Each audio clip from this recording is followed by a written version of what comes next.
sientes hoy es porque aquí está. Dale ya tu amor, amándote está. Él nos sanará y nos limpiará nuestro corazón y toda nación. Cantad con gozo a nuestro Dios. Cantad con gozo a nuestro Dios. A Dios. Si tú llamas hoy, Él contestará. Si lo buscas hoy, lo encontrarás. Si lo alabas hoy, fuerzas te dará. Alabemos hoy, los santos de Dios. Si lo sientes hoy, es porque aquí está. Dale ya tu amor, amándote está. Él nos sanará y nos limpiará nuestro corazón y toda nación. Cantad con gozo a nuestro Dios. Cantad con gozo a nuestro Dios. Cantad con gozo a nuestro Dios. Cantad con gozo a nuestro Dios. Cantad con gozo a nuestro Dios. Cantad con gozo a nuestro Dios. Cantad con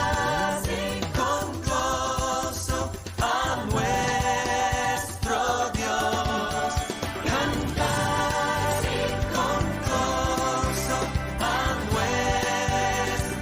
Dios. Cantad con gozo a nuestro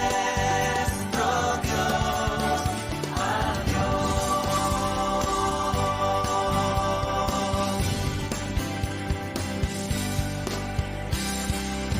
Honrando al Señor Jesús, somos la Iglesia Cristiana Discipular en el Hogar y nos reunimos en su nombre, reconociendo su presencia fiel ahora mismo entre nosotros.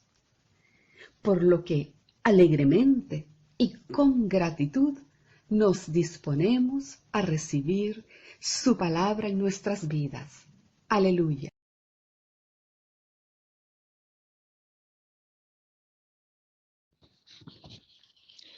Bienvenidos amigos, hermanos y hermanas. Hoy es nuestro segundo día de ayuno y oración y damos gracias a nuestro amoroso Padre Celestial que nos atrae con cuerdas de amor y nos permite perseverar en este tiempo que juntos dedicamos para Él. A Jehová Dios alabamos y exaltamos, pues solo Él es digno de alabanza. Y le pedimos que podamos concluir este tiempo recibiendo su palabra, orando y gozosos de permanecer en su presencia y en su compañía, siendo más que vencedores por medio de aquel que nos amó, nos ama y nos amará siempre, nuestro Señor Jesucristo.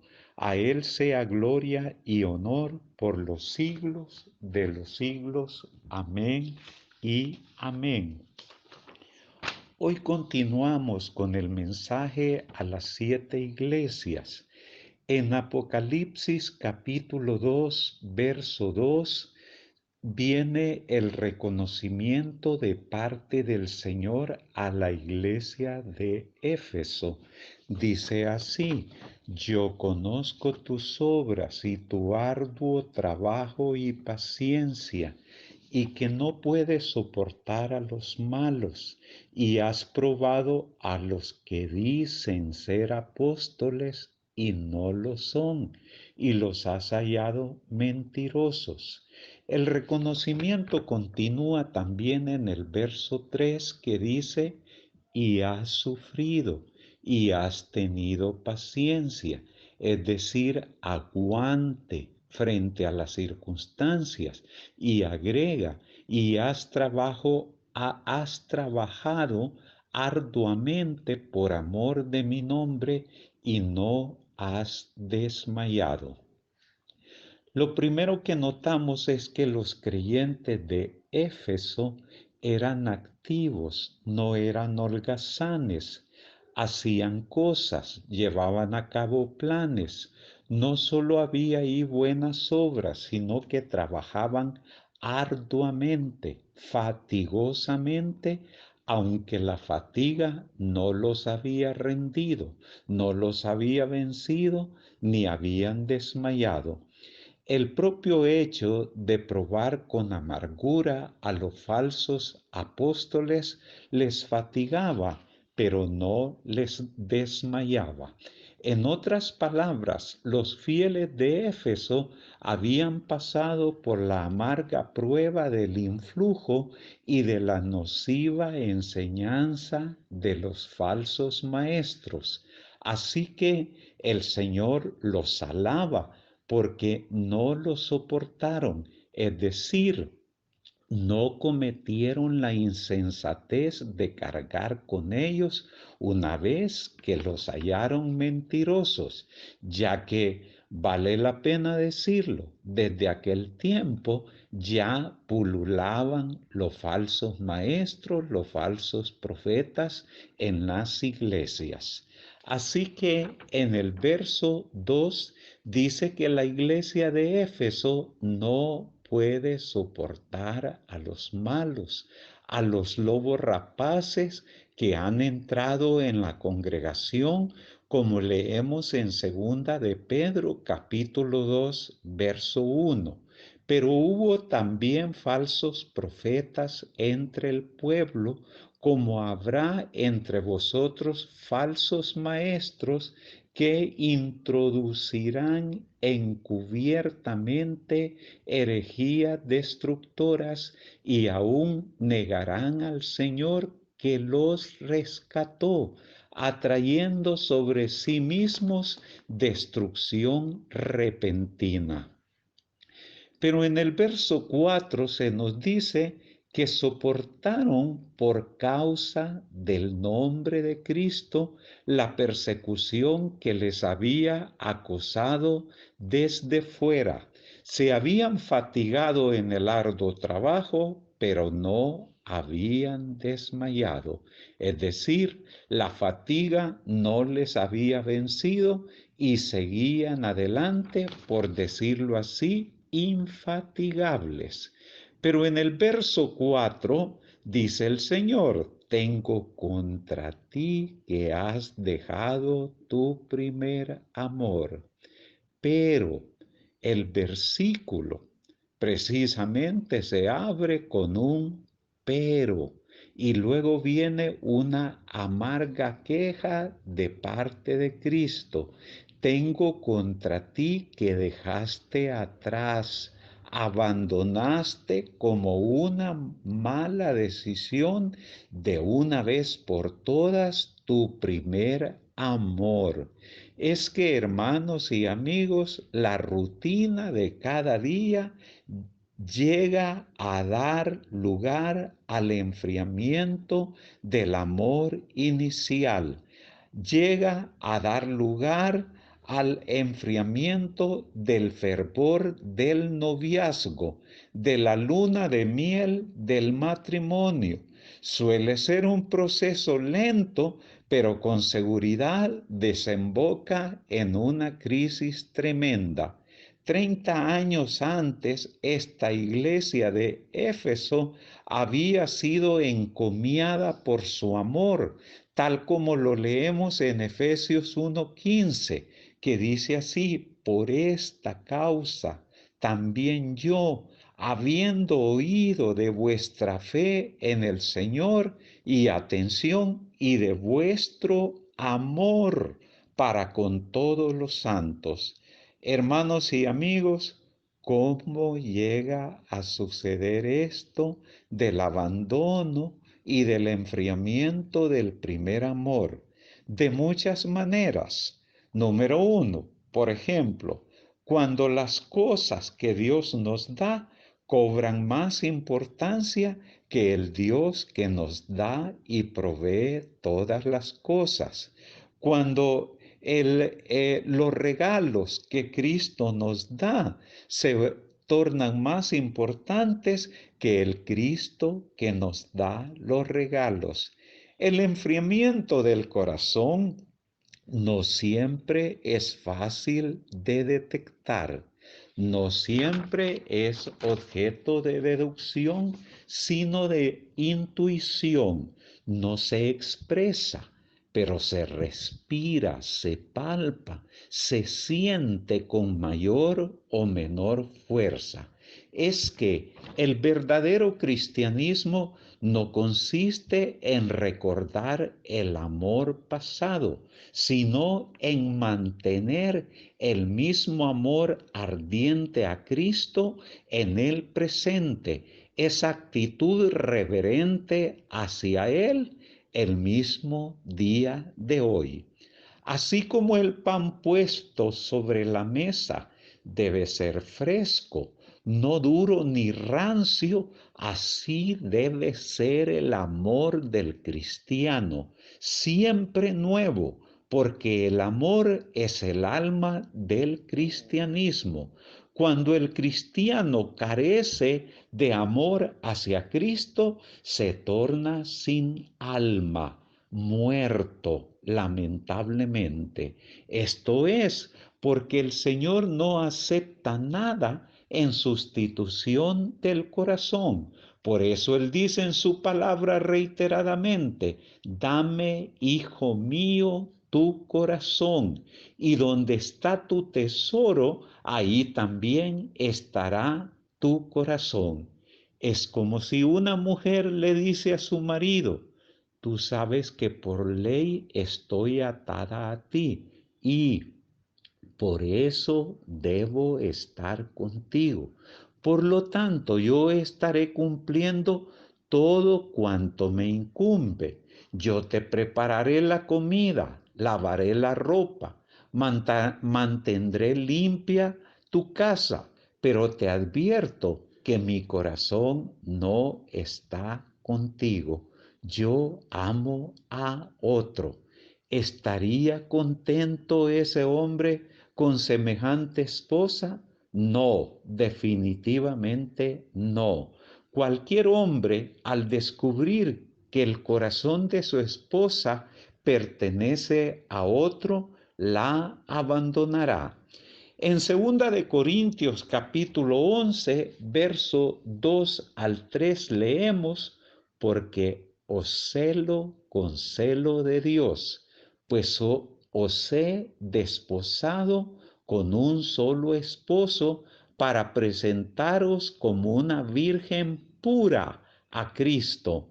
Pero temo que como la serpiente que con su astucia engañó a Eva, vuestros sentidos sean de alguna manera extraviados de la sincera fidelidad a Cristo. Los elementos del primer amor son entonces sencillez, fe y pureza. El amor de la Iglesia a Cristo tiene su símbolo en el amor que Cristo tiene a la Iglesia. ¿Cuál es entonces el amor de Cristo por la Iglesia? Amor desinteresado, amor en el que no hubo ni el menor pensamiento de sí. ¿Cuál ha de ser entonces el amor de la Iglesia por Cristo? La respuesta del amor al misterio del amor es la sumisión del amor al amor perfecto. El primer amor, amigos y hermanos, es dejarlo todo por el amor que lo ha dejado todo. El gran amor y el incomparable amor de Cristo. El primer amor es obra de fe, es trabajo de amor e implica paciencia para esperar. Al reproche del Señor, pero tengo contra ti que has dejado tu primer amor, sigue el verso 5 que dice, recuerda, recuerda.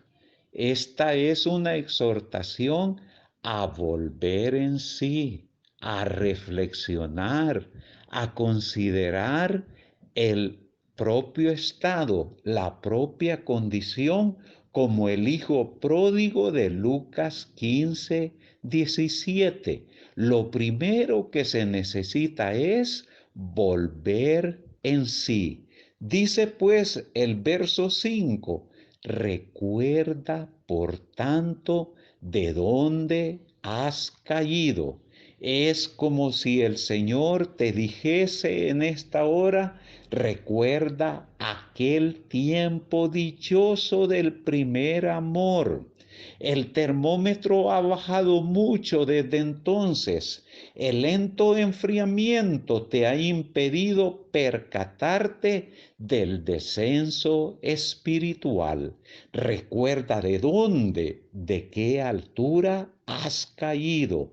Todo lo externo ha quedado. El edificio se mantiene en pie, pero el cimiento ha sido minado por el enemigo. La exhortación se va haciendo más íntima, más amorosa. Arrepiéntete, es decir, date media vuelta en tu camino de extravío y vuelve a tu primer amor, al fervor de lo espiritual, a la luna de miel con el Señor. Aparta de ti todo lo que sea un estorbo en tu íntima comunión con tu esposo, dice el Señor a la iglesia y al Señor. Lo que tienes que recordar o que recobrar, lo que tienes que recuperar, se describe a continuación en el verso 5b. Y haz las primeras obras. Haz las primeras obras. No necesitas hacer obras distintas de las que hiciste antes y de las que haces en el presente, sino las mismas, como fruto de un amor igual al primero. No se trata de un cambio en la cantidad, sino en la calidad. Falta el primer espíritu y es menester invocarlo. De lo contrario, para nada servirá la febril actividad de siempre. Y tras del consejo viene la seria advertencia al final del verso 5. Pero si no, vendré pronto a ti y quitaré tu candelero de su lugar si no te hubieses arrepentido. Aparte de la gran venida en el último día, el Señor amenaza con hacer a esta iglesia una visitación de juicio. Nuestro Dios se define como un Dios celoso, como lo afirma Éxodo 20, verso 5. Y de igual manera de celoso lo es el Hijo de Dios y exige de su esposa, la iglesia, una lealtad y una fidelidad entera e incondicional, porque en ese recinto nupcial no puede penetrar ningún intruso. Por desgracia, parece ser que la iglesia de Éfeso no hizo caso de esta amonestación. De allí que mientras Esmirna se conserva en pie con una comunidad cristiana, de Éfeso solo quedan ruinas, a muchos metros bajo tierra. El candelabro de Éfeso fue removido. Y no es ese el único desdichado ejemplo, sino que regiones antes cristianas, como resultado de que Éfeso desoyó la voz del Señor, esas regiones que antes eran cristianas, hoy son paganas en el norte de África, en el Medio Oriente, etcétera, etcétera.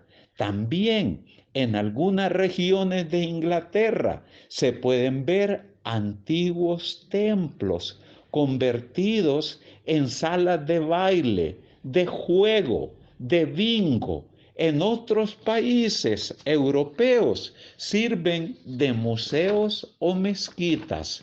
En la actualidad, el cristianismo se da en algunos países de Asia, en algunos países de África y mayormente en América Latina, no en Europa.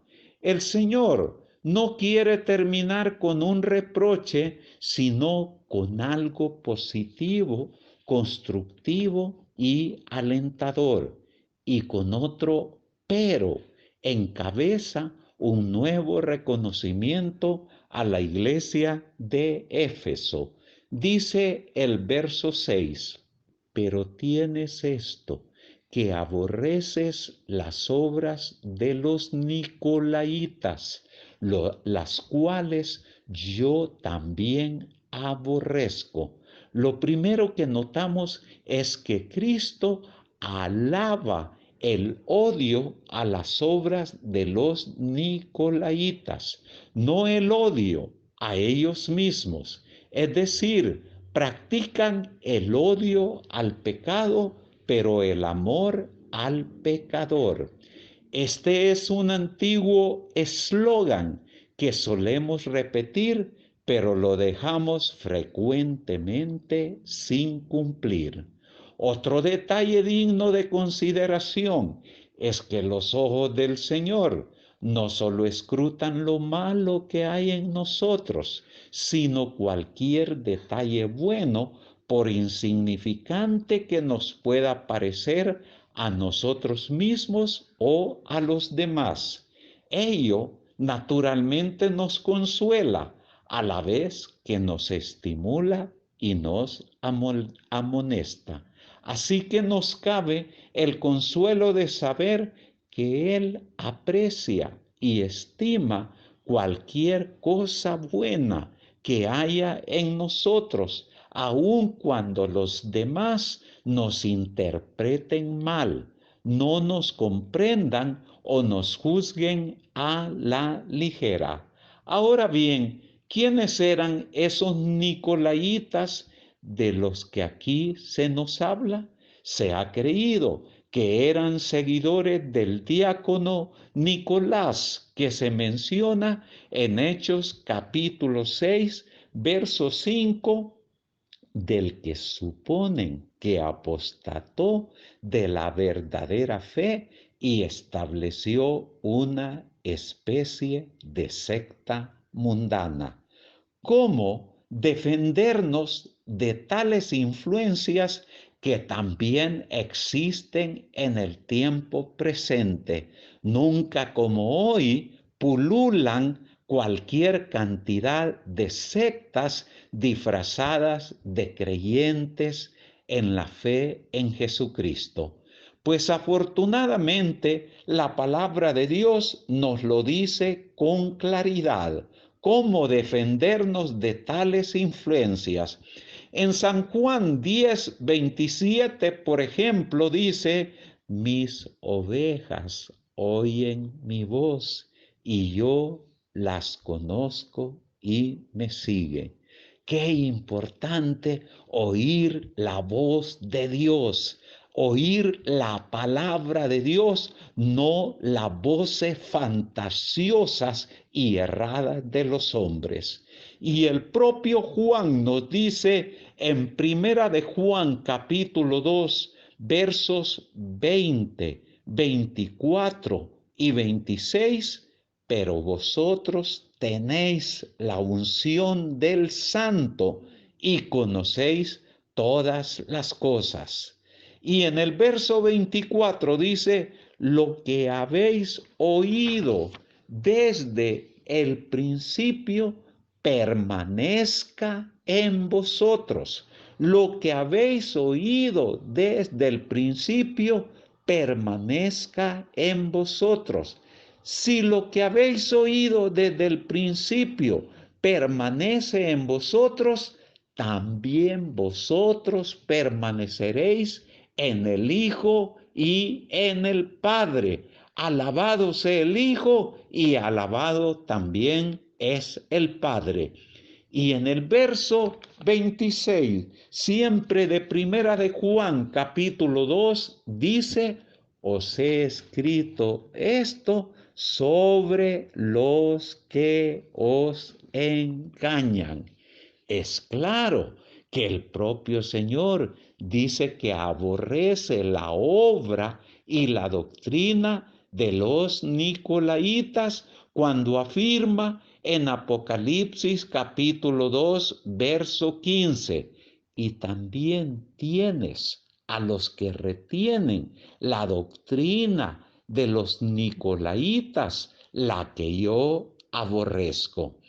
Como ya lo mencioné anteriormente, el Señor no se dirige solo a las iglesias, sino también a los individuos, porque la renovación de las iglesias es fruto de la renovación de cada uno de los miembros. Por eso la carta termina en el verso 7 particularizado y diciendo, el que tiene oído, oiga lo que el Espíritu dice a las iglesias, y al que venciere le daré a comer del árbol de la vida, el cual está en medio del paraíso de Dios. El Espíritu que habla a las iglesias es el aliento caliente personal de Cristo y por eso exhorta a oír. La exhortación va dirigida a quien tenga los oídos atentos. Dios lo bendiga a usted y a mí, siempre con oídos atentos y con corazón dispuesto. El Espíritu Santo es el único vicario de Cristo en la tierra, tal como dice San Juan 14:16, y yo os rogaré al Padre y os dará otro consolador para que esté con vosotros para siempre. Y por eso es su voz la que se ha de hacer oír y seguir. Segunda de Corintios 3:17 afirma, porque el Señor es el Espíritu, y donde está el Espíritu del Señor, allí hay libertad. El vencedor es el creyente consciente de su condición de soldado de Cristo. Y como dice Romanos 8:37, antes en todas estas cosas somos más que vencedores por medio de aquel que nos amó. La frase al que venciere no se refiere a un grupo especialmente espiritual entre los creyentes, sino a todos los verdaderos creyentes en Cristo Jesús. La promesa a los vencedores es, en este caso de Éfeso, que el Señor les dará a comer del árbol de la vida que está en el paraíso de Dios, refiriéndose al árbol de la vida del que se nos habla en Génesis capítulo 2 y 3. Este árbol confería a quien comiese de él el don de la inmortalidad, tal como dice Génesis 3, 22 al 23. Y dijo Jehová Dios: He aquí el hombre es como uno de nosotros, sabiendo el bien y el mal. Ahora, pues, que no alargue su mano y tome también del árbol de la vida y coma y viva para siempre. Y lo sacó Jehová del huerto del Edén para que labrase la tierra de que fue tomado. Hermanos y amigos, por el pecado quedó prohibido a la humanidad entera el acceso al árbol de la vida. Pero lo glorioso, lo maravilloso, lo grandioso es que ahora, después que Cristo nos ha recuperado con creces el paraíso perdido, el cristiano y usted y yo, como vencedores en Cristo, tenemos acceso al árbol de la vida, a la inmortalidad dichosa, a la vida eterna. Del árbol de la vida termino diciendo: nunca se acabará su fruto y siempre quedará abundante para muchos más vencedores en Cristo Jesús. Amén. Aleluya.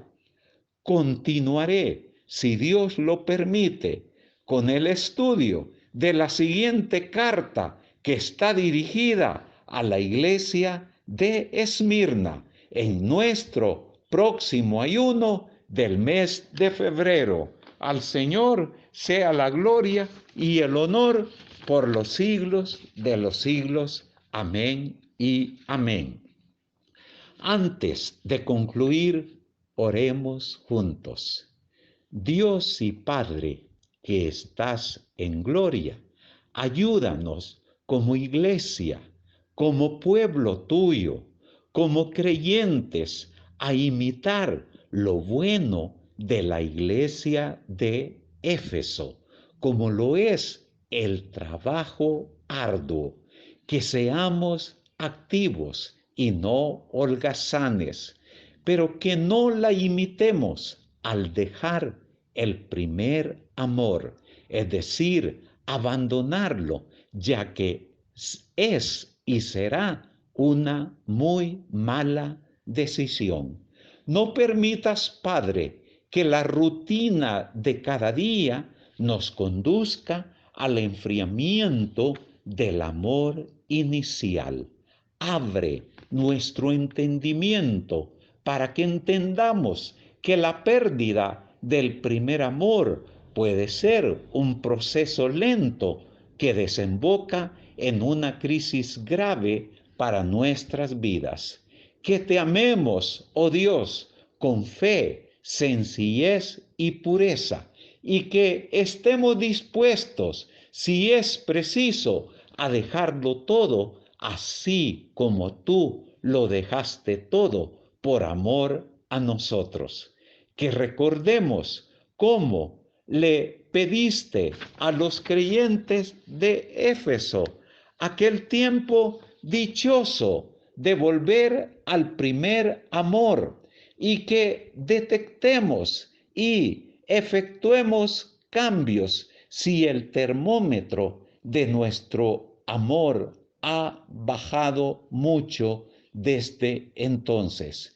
Y si esto desgraciadamente ha sucedido, que nos arrepintamos, es decir, que demos la media vuelta en nuestro camino de extravío y nos volvamos a nuestro primer amor, al fervor de lo espiritual.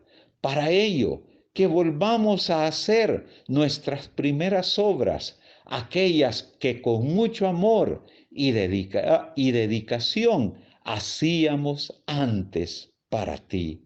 Y finalmente, que seamos del grupo de al que venciere, y así tú nos permitas comer del árbol de la vida que está en tu paraíso y que como creyentes vencedores tengamos acceso a la inmortalidad, a la vida eterna.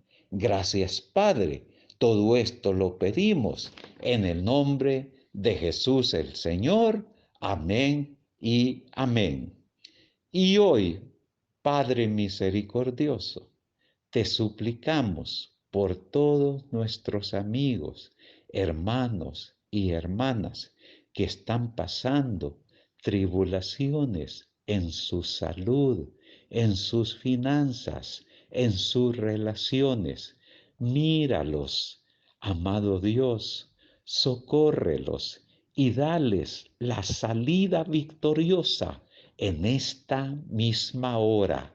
Ahí donde ellos se encuentran, que se aferren a ti y reciban la guía y ayuda que están necesitando. Tu mano de poder con ellos y tu Espíritu Santo los sostiene y fortalece en el nombre de Jesús. Amén y amén. Jehová Dios lo bendice a usted y su familia, volviendo y manteniendo su primer amor al Padre, a Jesucristo y al Espíritu Santo. Amén y amén. La palabra de Dios es de mucho provecho para su persona, para toda su familia amada también. Escriba su testimonio de gratitud en los comentarios de esta ministración en nuestro canal y Dios le use grandemente al contar cuán grandes cosas Él hace en su vida, en su hogar. Recuerde, Dios está con nosotros. Él nos ayudará siempre. Aleluya.